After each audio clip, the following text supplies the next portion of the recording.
Hi, Patrick here. Have Cheetah will view. Welcome to Mark Polonia Week. This is our fifth and final entry into the Polonia Week festivities. Polonia Week is brought to you by the Mighty House of Horrors with Steven and Miss Boomstick. They're on every Saturday night on Horror Freak 85's YouTube channel, and I'll be putting that down in the description box. In fact, it'll be down with all of my movies I've reviewed, along with Miss Boomstick's channel, and of course, the Bat himself, Al Lucard, his channel as well. Anybody who's done Polonia Week, I will come back around and I will put your link in with ours as well. Now, by the time you hear this, we've already talked about Return to Splatter Farm, but as I watched it yesterday, I decided I wanted to review it as well. We'll be deep diving it, but I'm gonna review it. I'm gonna share some thoughts with it. So, Splatter Farm was actually a film that the Polonia brothers did. John and Mark did. It was their third feature film. It came out in 1987. So, I thought this was sort of cool. I really did. Jeff Kirkendall, who's one of Mark Polonia's best actors and his troupe. Well, he came up with an idea of Return to Splatter Farm. He wrote a script for it, Return to Splatter Farm, and he approached Mark with it. Mark must have agreed. He must have liked it, and the two gentlemen even co-directed the film together. And Jeff starred in it as well. So initially, really wasn't quite sure what was going on, because I've never seen Splatter Farm, obviously. But as I watched Return to Splatter Farm, the one thing that just leaped out at me more than anything else was this was a love letter to slasher films and especially Friday the 13th. Very much so.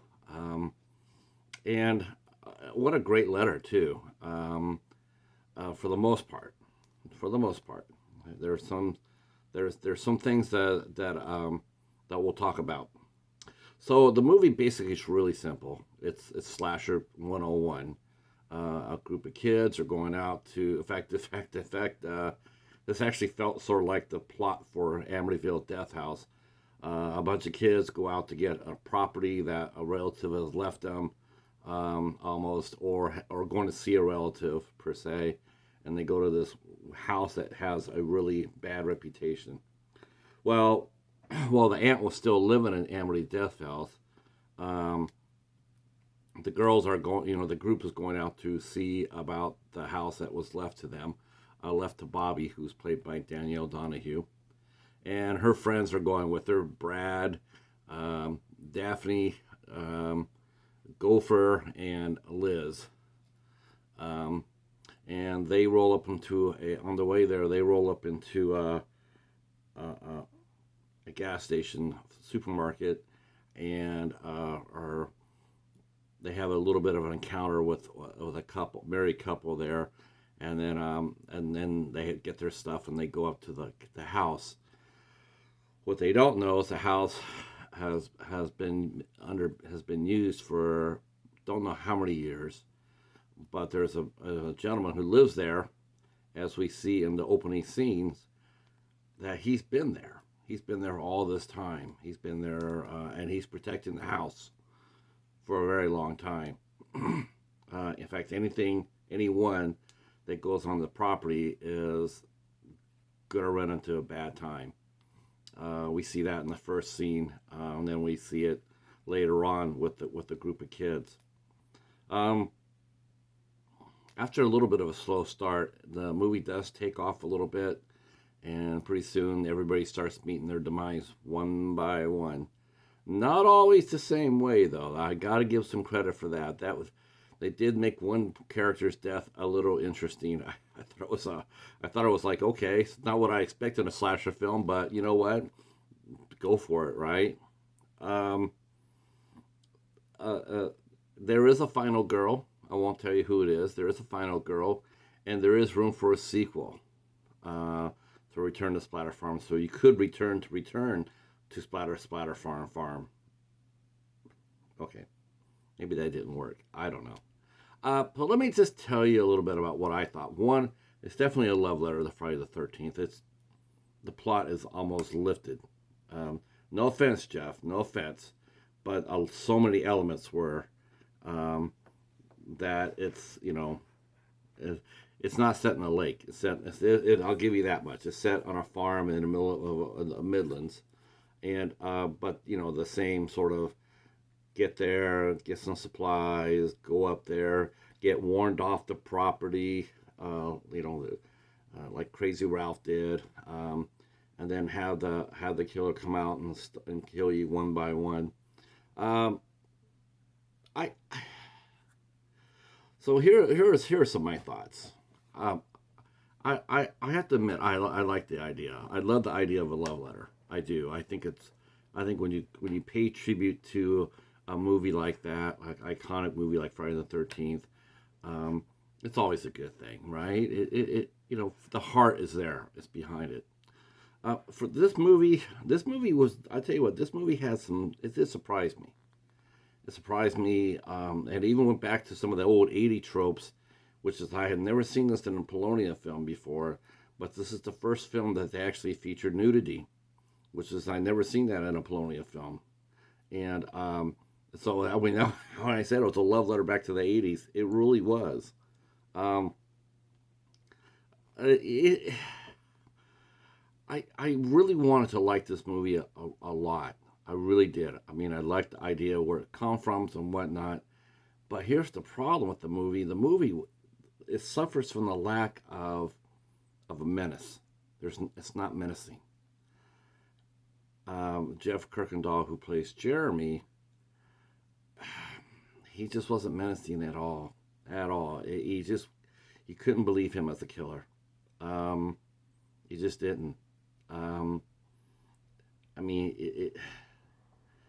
he just, I don't know because I've seen too many of these other movies or whatnot, or his character, he played it too reserved or too passive, but there's no ferocity in there. There's no fury. It was just, okay, here I am. I gotta.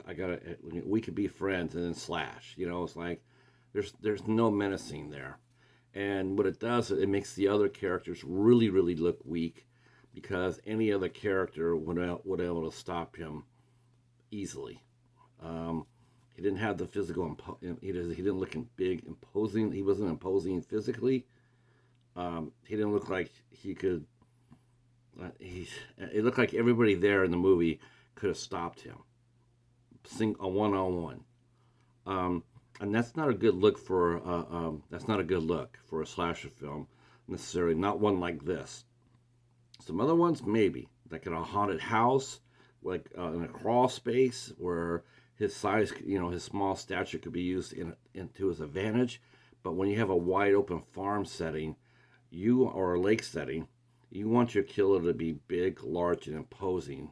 So when the victims do run across him, you feel like they have no chance. It's like, holy shit! It's Jason Voorhees. It's like you're not going to really have a chance.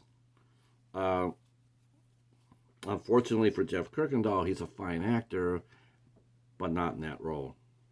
And I think it really hurt the movie a lot. I think the other thing that sort of hurt the film too a little bit for me was the runtime. The runtime was only 71 minutes. It's too damn short. You need to stretch it out. You need to, expound on the especially since you already have a movie to establish the mythology. You already have a movie. You could have brought a little bit back and explained it a little bit better. You could explain Jeremy a little bit better. Stretched out the kills a little bit better instead of just having just chopped scenes. You see people camping and you see Jeremy and then that's it. It was too short. I think this movie could have definitely used a 90-minute runtime instead of 71 minutes. I know it might have been a budget constraint issue, but again, it goes down to this: wait. There's no reason to go ahead and shoot everything all at once. Wait till you have the budget to shoot your proper story. storyboard it out, lay it out, get the budget for it out for a 90-minute movie, and then shoot your movie. Too many filmmakers are doing this now. They're shooting what they got. I got 71 minutes. It's not a movie. It's almost like a short film. Or it's just that really hurts the movie too. As far as I'm concerned, because I think you could have spent a little bit more time explaining the origins of the characters. I would have liked to know more about Jeremy. I'd like to know more, about how he came up, how did he stay there all that time. The sheriff mentions that about the splatter, about the people missing. I would have liked to seen a little bit more information about how they were looking for it. I mean, if you had all these people missing over the course of 30 years, wouldn't there be a little bit more of an investigation? Why didn't we see that? Because we can't, because the time got shorted. But I did like some of the acting. The acting was really good. I thought Jenny Russo. I definitely thought that she stole the movie as the MILF Gina. And congratulations to her. She was fun. Our good friend James Corliss from Sharkenstein was there. Shout out to James wearing the sideways hat. He didn't wear a sideways hat this time, but he was fun. He was fun. Ken Van Zandt, I've already talked about a couple of times in these Polonia movies. He played the sheriff. Our good friend Tim Hatch was in this movie as a deputy. We saw our good friend Kyle Rappaport, who we did an interview with 8 Questions with. Unfortunately, Kyle, he got waxed early. We didn't get a chance to even hear him. We didn't have a chance to see him even box, square up against Jeremy.